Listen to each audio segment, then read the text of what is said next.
Жолооны үнэмлэх солих, нөхөн олгох үйлчилгээг хэрхэн авах вэ? Та e-Mongolia CGM-ийн сайтаар нэвтрэн орж, дэлгэцийн голд байрлах үйлчилгээ хайх хэсэг дээр дарж, жолооны үнэмлэх солих, нөхөн олгох гэж хайснаар тус үйлчилгээ рүү нэвтрэнэ.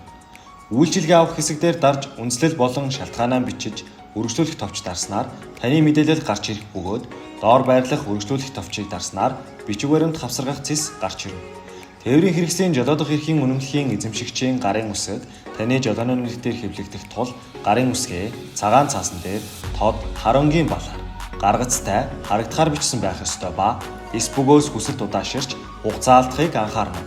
Гарын үсгийн зурсны дараа гарын үсэг хэсэгт файлан оруулж хуудасны тоог хэсэгт гарын үсгийнхээ хуудасны тоог оруулан үргэлжлүүлэх товч дарснаар дараагийн алхам руу шилжинэ. Холбоо барих хүргэлт хэсэгт та өөрийн холбогдох мэдээллийг оруулж хүргүүлэх хаягаа сонгоно. Ингээд төлбөр төлөх QPay гарч ирэх бөгөөд та тус QPay-ийг уншуулж төлбөр төлснөөр таны хүсэлт амжилттай болно. Цахимаар шийдэж цагаан хэмнэн e-Mongolia